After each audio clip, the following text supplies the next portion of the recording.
That brings me to another thing too. Watching this is that it's kind of like one of those things where it's always Detroit versus everybody. But even my friends who I have friends who are not obviously Lions fans, and all of them are just like, I'll run through a brick wall for Dan Campbell. I don't care, blah blah blah. And it's one of those things where it's like the coaches are definitely making a difference. The perception of the Lions to everybody. So we were talking about that a little bit in the pre-show, which was if they don't perform, what happens? If the Lions don't come out and have a 7 or 8 game winning season, right? Yeah. What's the next? Fans are gonna, because like I was saying earlier, I was reading the Detroit Free Press and it's talking about how the home opener totally sold out. Now they're selling standing room only tickets. Like we talked about earlier, I told you how excited the fans are. Just reading some of the comments from people, they're stoked right now. People in Detroit are begging for this. They want this. We need this. But if we get blown out in this first game, that's all we're going to hear is SLO. SOL? SOL. Sorry. Damn slow, Lions. How many drinks have you had, Rick? None. I'm tired, man. I got you. I will say this. Same Lions. Same Lions. No, I will say this. We're gonna have a packed house. We're gonna have a packed house on the opening on opening day. Gonna be loud. And you gotta be loud. You see that? Gotta be loud. I get it. I get it because I've seen it. And I get reminded every time that I go to Ford Field.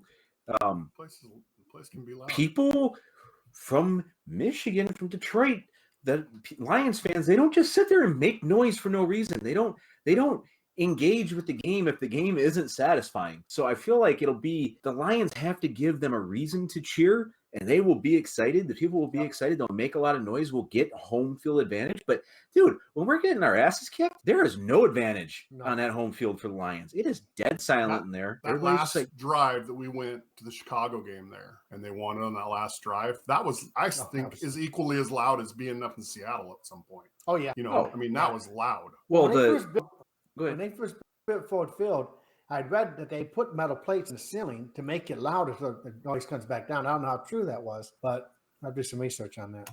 All right, that's your research for next week, Rick. Okay, got my homework. I wonder in case of emergency if teams still have the ability to pipe crowd noise into the stadium like they did during COVID. Oh, yeah, that's interesting. Wonder if the NFL ever repealed that rule. Yeah. Was that actually in the stadium or was it just through the broadcast? No, that was in the stadium. Oh, I thought it was through the broadcast. Because they had to keep it they had to keep it at like a certain level decibels and stuff like that.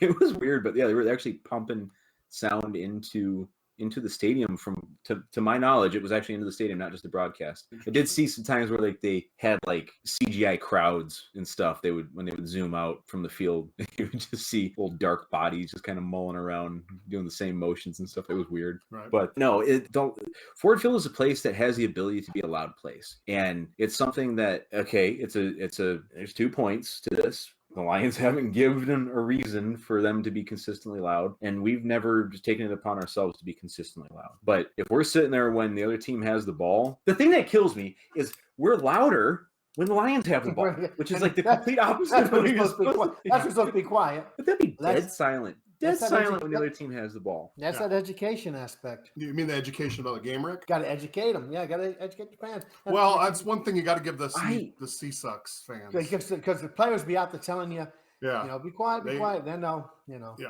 One more thing. How weird, because I noticed it right before Eminem said something about it. How weird was the long handshake? That was weird awkward. That was very awkward. I was like, what is going on here? Were they milking a fucking cow? What the fuck they doing? It was just, I was like, okay, that's. They were doing this shit. I'm like, okay, motherfucker. I was like, that's probably about a dozen up and downs right now. This has got to be weird. I was like, I wonder who's kind of initiating this. And then Eminem's like, how long are we going to do this for? And I was like, okay, that's the answer to the question.